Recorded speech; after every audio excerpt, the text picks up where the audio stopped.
오늘 우리에게 주시는 하나님의 말씀은 신약성경 마태복음 11장 12절에서 15절입니다.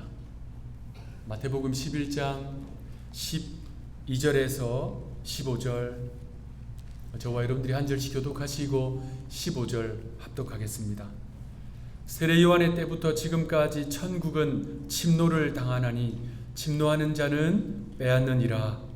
모든 선지자와 율법이 예언한 것은 무엇까지.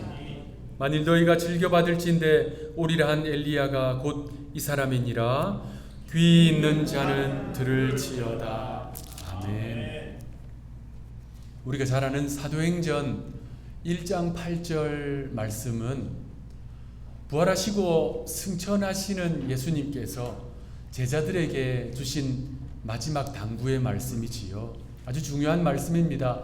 우리 함께 읽어보도록 하겠습니다. 시작. 오직 성령이 너희에게 임하시니 너희가 권능을 받고 예루살렘과 온 유대와 사마리아와 땅끝까지 이르러 내 증인이 되리라 하시니라. 아멘.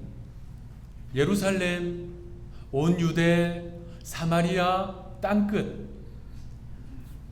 그러니까 이 사도행전은 우리가 사도행전 강해를 통해서 쭉 살펴보았지만 예수님이 주신 이 명령을 사도들과 교회가 어떻게 실행했는가를 보여주는 말씀입니다. 그런데 그 마지막 장소인 땅끝, 그 땅끝을 향해서 복음을 들고 나간 주의 증인이 사도 바울이지요. 사도행전은 크게 두 부분으로 나누어집니다. 사도행전 13장 이전과 13장 이후 전체 28장으로 되어 있는데 그 13장 이전과 13장 이후를 나누는 기점, 그 인물이 바로 사도 바울입니다. 사도행전 13장은 그가 안디옥 교회에 파송을 받아 이방 땅으로 복음을 들고 나가는 그 중요한 장면이 기록되어 있지요.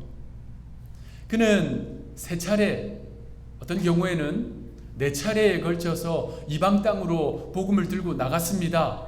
발이 닿는 곳이면 복음을 전했고요. 그가 전하는 복음을 듣고 회심하여 돌아오는 이방인들이 있었습니다. 바울은 그들을 모아서 교회를 시작했어요. 목회를 했다는 말입니다. 그래서 그가 지나온 지역에서는 교회들이 탄생했습니다. 정말 놀라운 일이고 보람되고 감사한 일이지요. 그런데 그에게는 그만큼의 어려움도 있었습니다. 바울의 행적을 살펴보면 그는 가는 곳마다 박해를 받았어요. 어떤 경우에는 돌에 맞아서 죽을 위기에 처하기도 하고 사람들이 그를 체포해서 옥에 가두기도 했습니다. 사도행전 13장 이후에 바울의 행적을 쭉 살펴보면 그는 가는 곳마다 그러한 박해를 당했다는 것을 알 수 있습니다. 여러분, 같은 지역에서 같은 설교를 들은 사람들이 이렇게 상반된 반응, 전혀 다른 반응을 보였다는 거예요. 어떤 사람들은 바울의 설교를 듣고 주먹으로 자신의 가슴을 치면서 회개했습니다. 어찌할꼬 내가 어찌하여야 구원을 받을꼬. 그런데 같은 설교를 들었던 어떤 사람들은 그 주먹을 바울을 향해서 불끈 쥐고 그를 치려고 했습니다. 저자를 어찌할꼬, 저자를 어찌하면 좋을꼬. 바울이 찾아간 지역들, 그 이고니온 지역에서도, 비시디아 안디옥 지역에서도, 루스드라 지역에서도 그런 상반된 반응이 나왔어요. 제가 앞서 말씀드린 그 지역들에서 어떤 사람들은 바울의 설교를 듣고 부탁했습니다. 다음 안식일에도 꼭 우리 회당에 오셔서 말씀을 전해 주십시오. 천국 복음을 가르쳐 주십시오. 설교해 주십시오. 그런데 정확히 같은 지역에서 바울을 향해서 이 도시를 떠나달라고 협박하기도 했습니다. 그들 가운데는 바울을 쫓아다니면서 방해하고 바울이 가는 그 지역에서 사람들을 선동해서 박해하기도 했지요. 이러한 내용들은 사실 복음서를 보면 먼저 제자들이 경험한 일이라는 것을 알 수 있습니다. 그래서 우리가 마태복음을 쭉 살펴보고 있는데 예수님께서 제자들에게 이렇게 말씀하셨지요. 복음을 전하는 너희들을 환영하고 영접하고 환대하는 이들도 있겠지만 너희들을 적대하고 방해하고 체포해서 채찍질하는 사람들도 있을 것이다. 사실 그 모든 내용은 우리 예수님이 다 몸소 경험한 일들입니다. 주님이 전하시는 복음을 들은 사람들 중에는 자신의 가슴을 치며 회개한 사람들도 있었지만 그 말씀을 들은 사람들 중에는 돌을 들어서 주님을 치려고 한 이들도 있었잖아요. 자, 이렇게 복음에 대한 상반된 반응, 복음에 대한 두 가지 반응, 이것은 오늘 살펴보고자 하는 내용과 아주 밀접한 관계가 있습니다. 오늘 본문에서 말씀하는 침노의 대상이 되는 천국에 대한 두 가지 해석, 이 해석과 그 맥을 같이 합니다. 자, 오늘 본문에서 설교 본문으로는 4구절만 읽었는데요. 이 본문의 내용은 마태복음 11장 2절부터 19절까지 쭉 이어지는 내용입니다. 본문이 너무 길어서 다 읽을 수 없어서 4구절만 읽었는데요. 그 전체 내용을 간략하게 살펴보면 예수님께서 방방곳곳을 다니면서 복음을 전하셨어요. 그 중에 어떤 한 성읍으로 들어가셔서 말씀을 전하고 계신데 세례 요한의 제자들이 그 장소로 찾아왔습니다. 그리고 주님께 이렇게 물었습니다. 3절 말씀, 마태복음 11장 3절, 예수께 여짜오되 오실 그 이가 당신이 오니까 우리가 다른 이를 기다리오리이까. 사실 이 물음은 세례 요한의 물음이었어요. 그런데 세례 요한이 지금 유대 감옥에 갇혀 있습니다. 2절에 나와 있는데요. 유대 감옥에 갇혀 있어서 그가 이제 죽을 날이 다가오고 있었어요. 왜냐하면 당시 분봉왕이었던 헤롯의 도덕적인 잘못을 강력하게 지적하고 책망했거든요. 그래서 감옥에 갇혀서 이제 처형날이 다가오고 있는 상황이었습니다.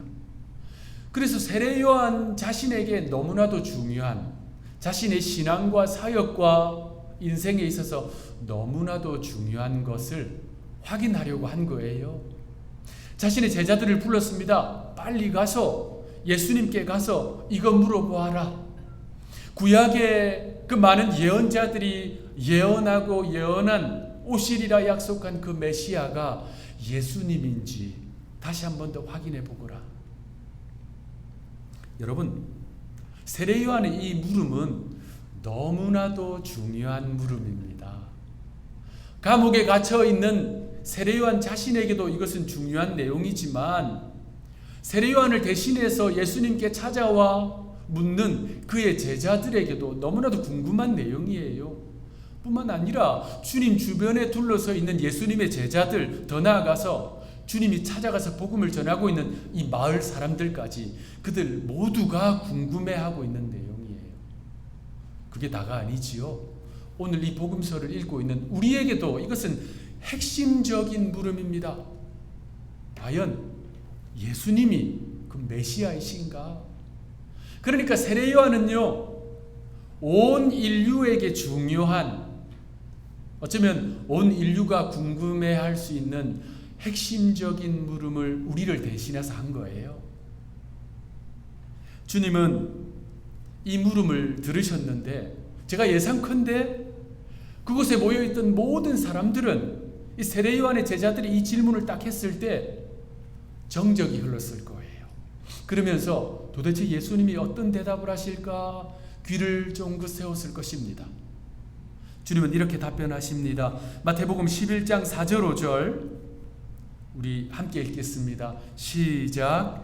예수께서 대답하여 이르시되 너희가 가서 듣고 보는 것을 요한에게 알리되 맹인이 보며 못 걷는 사람이 걸으며 나병 환자가 깨끗함을 받으며 못 듣는 자가 들으며 죽은 자가 살아나며 가난한 자에게 복음이 전파된다 하라. 여기서 5절은요 구약 이사야 61장에 나오는 내용입니다. 구약의 선지자 이사야가 앞으로 약 600년 700년 후에 오실 메시아를 예언하면서 메시아가 오시면 이러한 일들을 하실 것이다 라고 하는 내용이에요.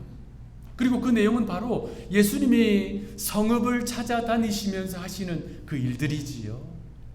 그래서 너희가 지금 보고 듣고 있는 이것을 너희들의 스승에게 가서 이야기해라 라고 말씀하신 것입니다.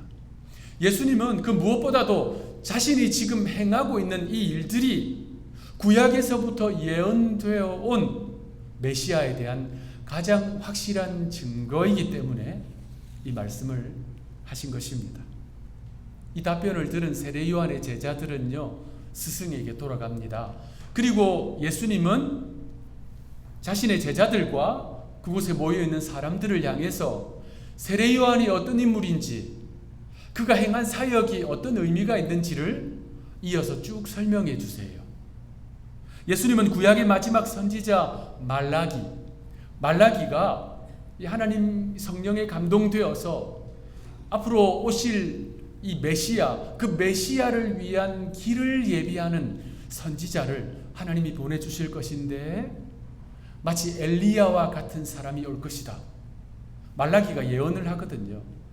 그 내용을 들어서 세례 요한이 바로 그 말라기와 같은 선지자다 설명해 주십니다. 10절 말씀 기록된 바 보라 내가 내 사자를 내 앞에 보내노니 그가 내 길을 내 앞에 준비하리라 하신 것이 이 사람에 대한 말씀이니라. 선지자 말라기가 예언한 대로 세례 요한이 와서 메시아의 길을 예비하는데 그는 구약과 신약을 연결하는 다리가 되었지요. 세례 요한은 예수님보다 6개월 먼저 태어났습니다. 그리고 주의 길을 예비하기 위해서 광야로 나아가서 광야의 선지자가 되었습니다. 그는요 자신을 추종하는 사람들을 향해서 뭐라고 했습니까? 나는 저분의 신들매를 매기도 감당하지 못하는 자이다 라고 말했어요. 예수님이 공생애를 시작하셔서 광야로 나오시니까 그는 너무나도 위대한 예언을 했습니다. 보라 세상 죄를 지고 가는 하나님의 어린 양이로다. 그리고 자신은 광야에서 외치는 소리일 뿐만 아니라 나는 쇠하여야 하고 저분이 흥하여야 한다 라고 선포했습니다. 얼마나 귀한 사역을 감당했어요. 주님은 그 설명을 쭉 해주시는 거예요. 그러면서 세례 요한을 향해서 이런 말씀을 하십니다. 오늘 본문 11절 말씀 11절 내가 진실로 너희에게 말하노니 여자가 낳은 자 중에 세례 요한보다 큰 이가 일어남이 없도다. 그러나 천국에서는 극히 작은 자라도 그보다 크니라. 너희들 잘 들어야 돼. 여자가 낳은 사람 중에 세례 요한보다 큰 사람 없다. 여자가 낳지 않은 사람이 어디 있겠습니까? 그러니까 오고 오는 세대 속에서 세례 요한보다 큰 사람이 없다는 거예요. 엄청난 칭찬 아닙니까? 대단한 칭찬이지요. 그런데 예수님은 여기다가 단서를 하나 붙이십니다. 뭐라고 하십니까? 그러나 천국에서는 극히 작은 자라도 그보다 크니라. 자, 예수님의 이 말씀에서 큰 사람, 큰 자라고 하는 것은 위대한 사람, 대단한 사람 이런 뜻이 아니에요. 예수님의 이 표현은 하나님이 이루어 가시는 구원의 경륜과 연결해서 생각해야 합니다. 예수님의 이 말씀이 아브라함보다 세례 요한이 위대하다 이 말씀이 아니에요. 여러분 아브라함이 얼마나 위대한 존재입니까? 모세는 또 어떻습니까? 우리 출애굽 새벽 강해 때 살펴보았잖아요. 대단한 사람입니다. 엘리야는요 다시 없을 예언자예요. 그들 모두는 표현 그대로 기라성 같은 신앙의 선진들입니다. 그리고 그들 모두는요 그 구약 시대에서부터 저 멀리 다가오시는 메시아를 갈망했어요. 메시아를 예언했습니다. 그런데 그들 중에 한 명도 메시아를 직접 만나지는 못했어요. 그런데 세례 요한은 어떻습니까? 그는 직접 예수님의 길을 예비한 사람이에요. 예수님을 직접 만났어요. 예수님과 직접 대화했습니다. 그래서 구약의 인물들보다 세례 요한이 큰 자다라고 말씀하시는 거예요. 그런데 세례 요한은 예수님이 이 땅에 오심으로 시작한 하나님의 나라를 온전히 다 보지는 못했어요. 그리고 주님이 십자가에 달리시고 죽으시고 부활하시면서 이루신 구원의 사건, 그거 보기 전에 죽었잖아요. 그래서 예수님의 구원의 사건 이후의 천국 백성들보다는 작은 자다라고 말씀하신 것입니다. 우리는 그 이후의 존재들이잖아요. 그래서 세례 요한보다 큰 자다라고 말할 수 있는 것입니다. 우리가 위대하고 우리가 대단한 것이 아니지요. 예수님이 이루신 구원이 그만큼 엄청나다는 것입니다. 주님의 그 구원 사건으로 우리는 천국 백성이 된 거지요. 수혜자, 은혜를 받은 것입니다. 여기서 우리는 오늘 본문 11절 12절에 나오는 천국이라고 하는 단어를 주목할 필요가 있습니다. 천국, 원문적으로 볼 때, 헬라어 원문적으로 볼 때 천국이라고 하는 단어는 성경 66권 중에 오직 마태복음에만 나옵니다. 다른 복음서들, 서신서들에는요, 천국이란 단어가 안 나와요. 하나님 나라, 하늘나라라고 하는 단어가 나옵니다. 왜 오직 마태복음에만 천국이라고 하는 단어가 나올까요? 주경학자들, 신학자들은 공통적으로 이야기합니다. 우리가 살펴보는 이 마태복음의 1차 독자, 1차 수신자가 유대인들이기 때문이다 라고 설명해 줍니다. 다른 복음서들, 다른 서신서들은 거의 이방인들에게 구원의 복음을 가르쳐 주기 위해 쓰여졌거든요. 그런데 마태복음은 유대인들을 위해 쓰여졌어요. 이방인들에게 있어서는 하나님이라고 하는 표현이 어렵지 않지만, 하나님 나라라고 하는 표현이 어렵지 않지만, 유대인들은 구약에서부터 하나님의 이름을 쓰는 것을 극히 어려워했습니다.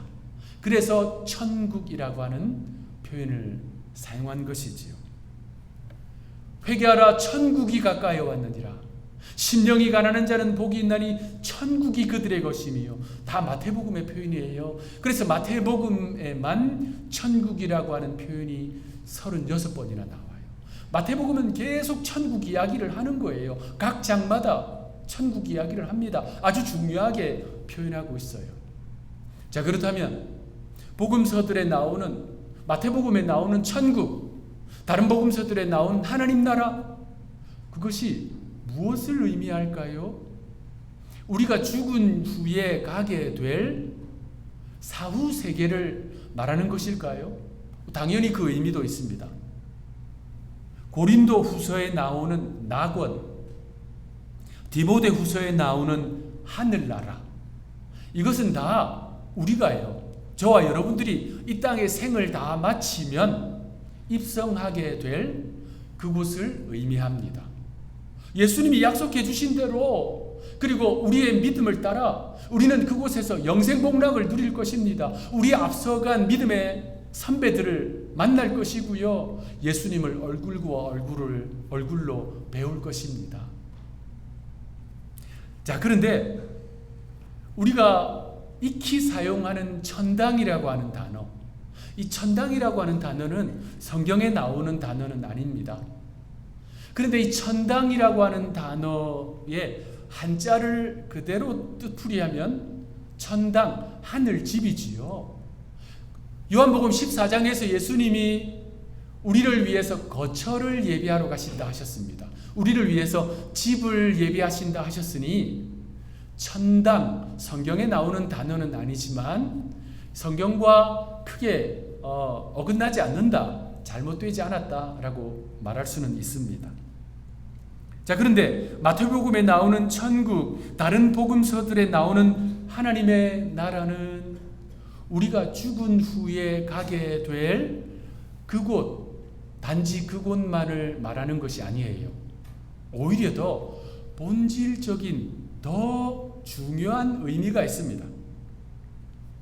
천국, 하나님 나라의 본질적인 뜻은 하나님이 다스리시는 곳이라는 뜻입니다.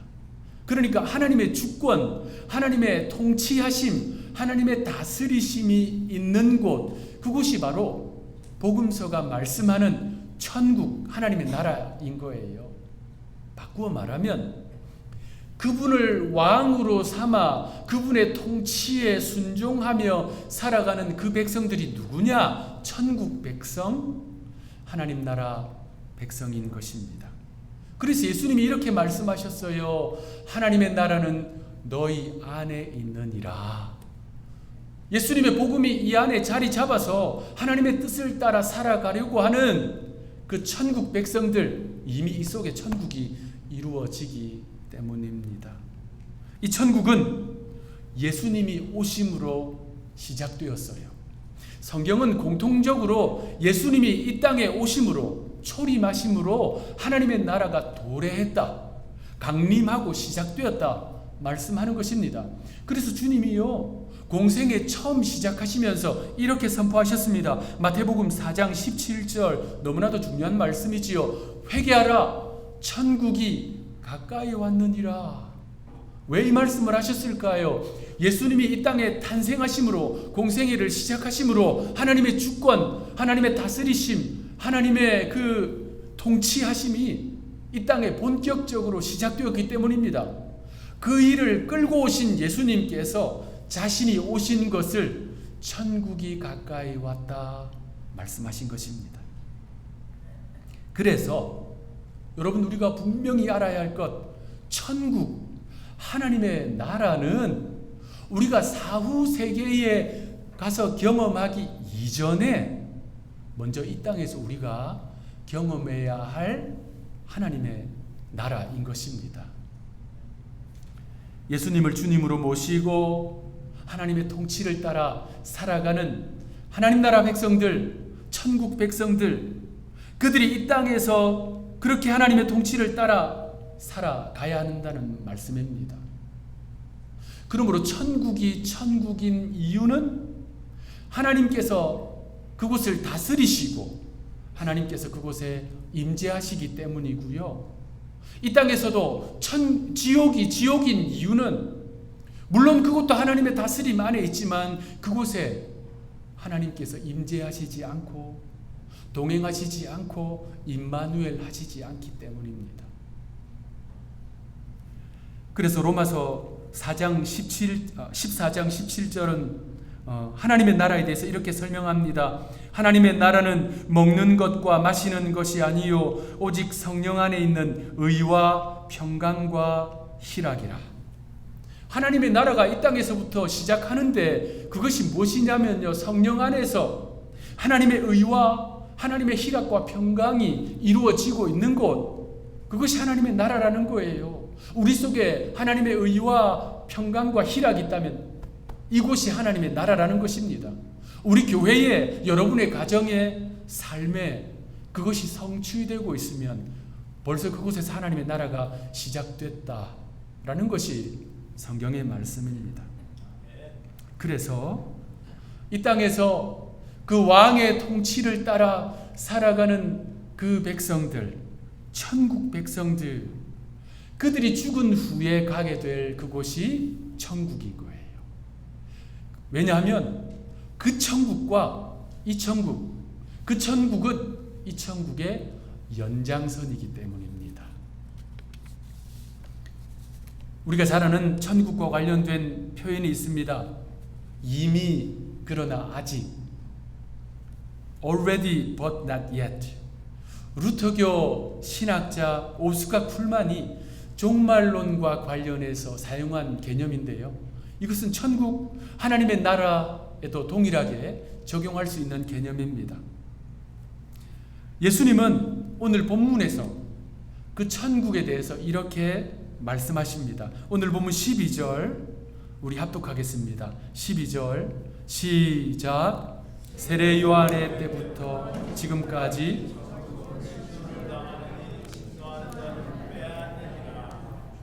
천국은 침노를 당한다. 침노하는 자가 빼앗는다. 이 구절은요, 마태복음에서 대표적인 난해 구절입니다. 해석하기 어려운 구절이에요. 왜냐하면 침노하다 라고 하는 이 단어를 어떻게 해석하느냐에 따라 이 구절 자체의 의미가 완전히 달라지거든요. 천국은 침노를 당한다. 침노하는 자가 빼앗는다. 여기서 침노한다 라고 하는 단어가 헬라어 원어 성경을 보면 한번 따라 하시겠습니다. 비아제타이. 비아제타이라고 하는 단어가 사용됐는데요. 헬라어 동사에는 다른 언어들이 갖지 않은 특별한 형태가 있습니다. 자, 우리 한국말이나 영어는 수동태, 능동태가 있어요. 수동태, 능동태. 헬라어도 수동태, 능동태가 있는데 중간태라는 것이 하나 더 있어요. 그래서 헬라어가 어려운 이 언어거든요. 이 본문에 나오는 비아제타이는 수동태로도 번역이 가능하고 중간태로도 번역이 가능합니다. 무엇을 취사 선택해서 번역할 수 있는데 문제는 이 구절의 의미가 완전히 바뀐다는 거예요. 그런데 그 의미는 오늘 설교 제목처럼 천국의 두 양태가 아니고 두 양태, 천국의 두 존재 방식을 우리에게 잘 가르쳐 줍니다. 그리고 이 땅을 천국 백성으로 살아가는 우리에게 어떤 삶을 살아야 하는지 잘 보여줍니다. 먼저 이 구절에 대한 잘못된 해석을 바로잡을 필요가 있습니다.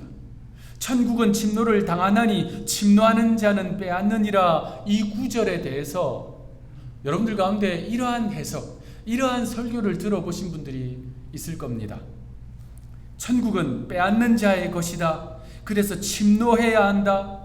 여기서 침노, 비아제타이의 뜻에는 무력, 폭력이라는 뜻이 있습니다. 그래서 침노하는 자는 빼앗는다. 빼앗는 자가 가지는 것이 천국이다.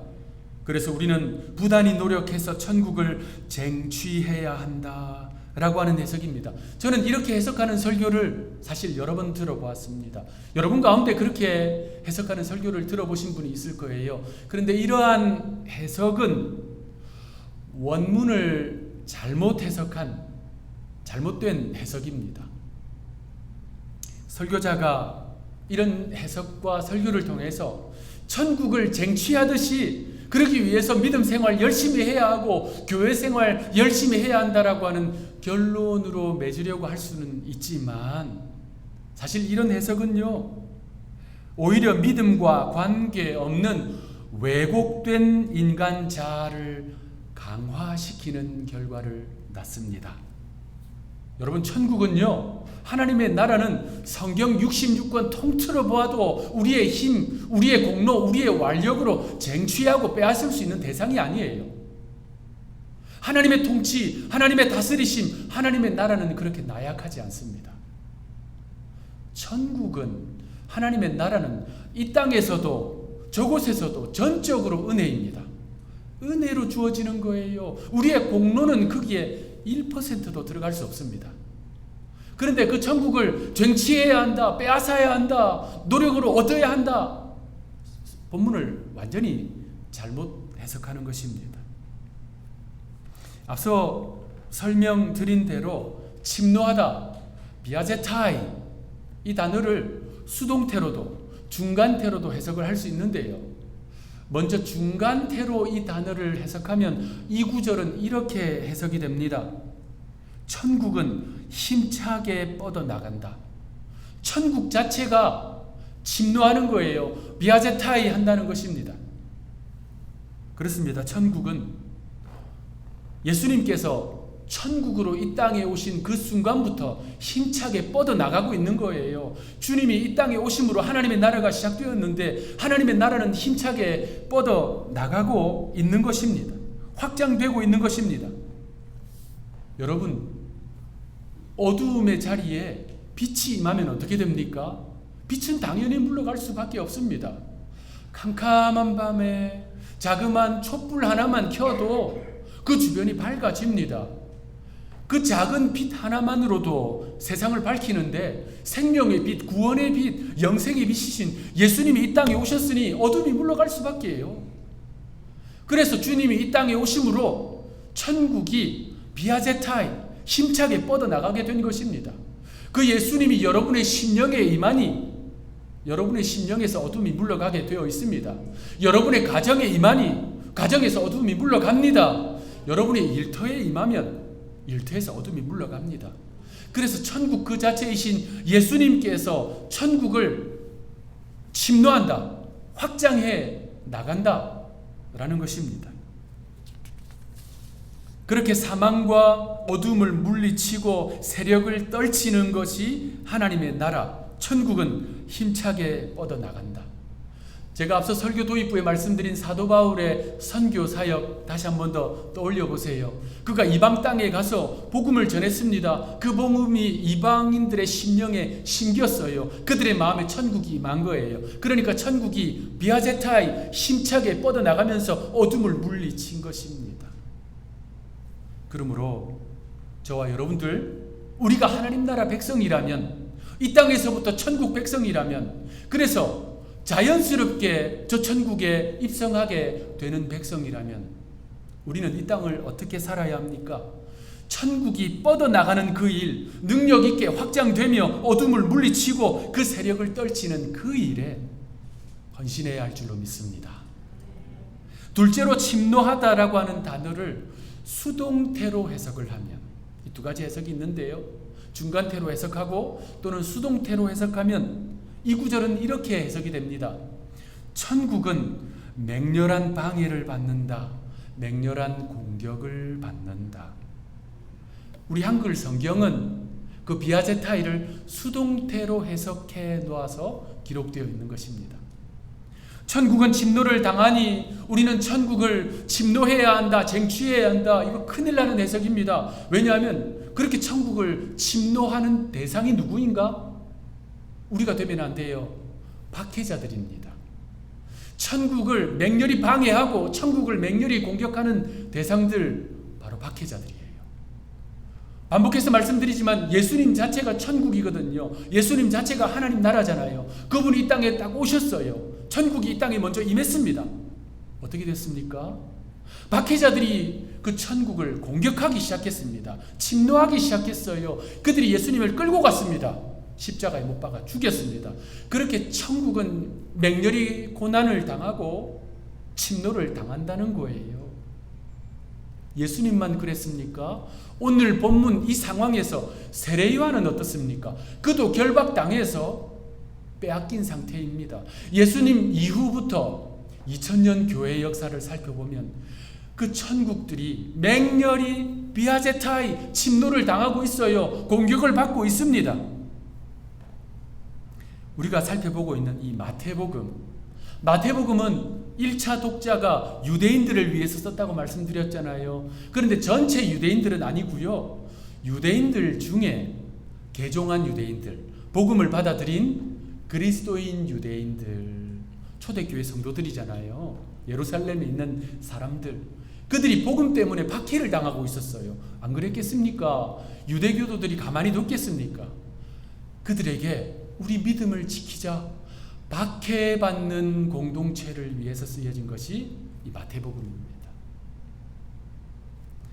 여러분, 예수님이 이 땅에 임하셔서 하나님의 나라를 시작하셨는데, 세례 요한도 그 하나님의 나라를 확장시켜 나가는 그 일을 했는데, 그리고 제자들도 2000년 교회 역사 속에서 수많은 믿음의 사람들이 천국 백성으로서 하나님의 나라를 확장하는 그 일을 했는데, 부단히도 방해하고 공격하고 그것을 빼앗고 가두고 박해하는 세력들이 끊임이 없었다는 것입니다.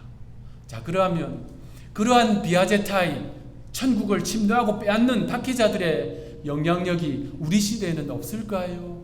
당연히 있습니다. 여러분 생각해 보세요. 믿음 생활 좀 제대로 하려고 하면, 예수님 좀 제대로 따르려고 하면 원수 마귀가 가만히 두지 않습니다. 외적인 공격과 내적인 시험과 유혹들이 끊임이 없어요. 그래서 하나님의 나라에 대해서 로마서 14장 17절 오직 성령 안에서 하나님의 의와 평강과 희락, 우리 속에 있는 그것을 끊임없이 빼앗아 가려고 합니다. 원수 마귀의 공격이, 외적인 세력들이, 우리 내면에 있는 죄의 본성들이 우리 속에 있는 하나님의 나라 천국을 침노하고 빼앗으려고 하는 것입니다. 바울이 선교지에서 복음을 전했을 때 그 복음을 받아들임으로써 그들의 심령에 천국이 침투하여 들어가기도 했지만, 반대로 같은 지역에서도 그 복음을 듣고 도리어 그 천국을 빼앗고 가두고 박해하려고 했던 세력들이 있었다는 것을 우리가 기억할 필요가 있습니다. 그래서 침노하는 천국, 침노당하는 천국, 천국은 이 두 양태, 이 두 존재 방식으로 예수님 때부터 지금까지 존재하고 있는 거예요. 우리는 그 나라를 살아가고 있는 천국 백성입니다. 그러므로 사랑하는 한두리 성도 여러분, 우리는 복음을 통해 우리 안에 시작하신 하나님의 나라 천국, 그것을 빼앗으려고 하는, 침노하려고 하는 외적인 공격과 내적인 방해와 시험이 상존하는 세상을 살아가지만 견실하여 흔들리지 않게 되기를 바랍니다. 언제까지요? 이 천국에서 저 천국에 입성할 때까지. 오히려 하나님의 나라가 세상을 침노하도록 힘차게 뻗어나가는 그 일에 땀 흘리며 수고하는 저와 여러분들, 우리 한누리 교회가 되기를 주님의 이름으로 축원합니다. 기도하겠습니다. 복음을 통해 우리 안에 시작하신 하나님의 나라, 그 나라를 빼앗으려고 하는, 침노하려고 하는 외적인 공격, 내적인 방해, 시험이 상존하는 이 시대를 저희가 살고 있습니다. 주님 붙잡아 주셔서 견실하여 흔들리지 않게 하여 주옵소서. 오히려 세상을 침노하여서 하나님의 나라가, 복음의 빛이 힘차게 뻗어나가는 그 일에 저희를 사용하여 주옵소서. 천국의 두 양태, 그 나라를 사는 백성으로서 이 땅에서부터 저 천국에 이를 때까지 하나님 나라 백성의 신분을 상실하지 않게 하여 주옵소서. 감사하고 구주 예수님의 이름으로 기도합니다.